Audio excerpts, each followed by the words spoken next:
आयोजन था, सारे सरकारी अफसरों को लगा के रखा और उसके बावजूद वहां पर कुर्सियां खाली रहीं।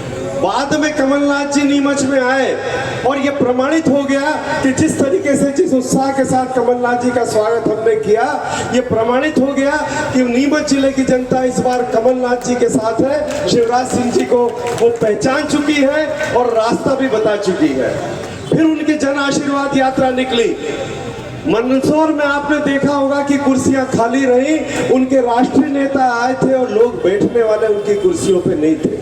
और जब वही यात्रा नीमच जिले में निकली और वही कैलाश विजयवर्गीय जी निकले तो ऐसा आशीर्वाद मिला कि रावली कुई में जिस तरीके से जनता ने उनका विरोध किया वो इतिहास बन गया और सारे देश की बात चर्चा का विषय हो गया। बदला ले लो, हमारे कांग्रेस के जो कार्यकर्ता उस दिन रावली कुई में नहीं थे, सबका नाम लिखा गया। 19 लोगों के नाम थे जिनमें 15 उस रोज गांव में नहीं थे, लेकिन वो कांग्रेसी थे और उनके ऊपर धारा 307 लगाई गई, उनके ऊपर हत्या का मुकदमा लगाया गया। कोर्ट में एक दिन में उनको जमानत भी दी और इस सरकार की नाक ये कहकर काटी कि सरकार ये कि कोर्ट इस बात को समझ गई है कि ये इस तरह के फर्जी मुकदमे लगाकर कांग्रेसियों के साथ बदलने की भावना से काम हो रहा है। आप हमारे ऊपर मुकदमे लगा लो, लेकिन इस बात का क्या करोगे कि जनता के मन में जो आपके प्रति आक्रोश है उसको आप कैसे दूर करोगे। मैंने तो कहा था कि वीडी शर्मा जी, जिनने कहा कांग्रेस के गुंडों ने काम किया है, मैंने कहा आप रावली कुई में आ जाओ और 5 लोग कहलवा दो कि ये गुंडे कांग्रेस के थे या ये वो लोग थे जिनको जनता से परेशानी है। दोस्तों, अभी मैंने सुना है कि अगले महीने मुख्यमंत्री जी, प्रधानमंत्री जी को लाने की योजना है।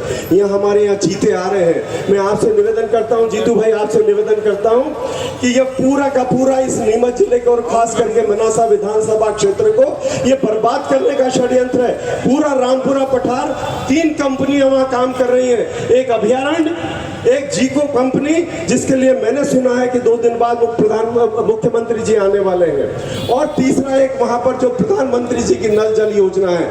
आप विश्वास कीजिए, पूरे रामपुरा पठार पर जिसमें गांधी सागर के विस्थापित बसे हुए थे, पूरा का पूरा रामपुरा पठार इस वक्त उनको विस्थापित किया जा रहा है, उनको बर्बाद किया जा रहा है। किसानों की खड़ी फसलों में इन कंपनियों ने जेसीबी चला दी, आदिवासियों की जमीनों पर कब्जा कर लिया और पूरे का पूरा रामपुरा पठार की हालत खराब कर दी।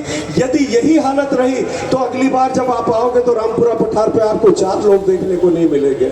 मैं आपसे निवेदन ये कर रहा हूं, और जब वो होगा तो रामपुरा शहर बर्बाद होगा। मैं निवेदन कर रहा हूं कि हमें यह आश्वासन देके जाना कि जब कमलनाथ जी मुख्यमंत्री बनेंगे तो इस जिले की वो सबसे महत्वपूर्ण तहसील, सबसे महत्वपूर्ण विधानसभा क्षेत्र का कम से कम वो संरक्षण करेंगे। और जिस तरीके से कांग्रेस के कार्यकर्ताओं के साथ और किसानों और पशुपालकों के साथ दुर्व्यवहार हो रहा है, उस दुर्व्यवहार को समाप्त करेंगे। और जिन लोगों के ऊपर ये फर्जी मुकदमे लगाए गए, उन मुकदमों को हमारी सरकार वापस लेगी। बहुत बहुत धन्यवाद।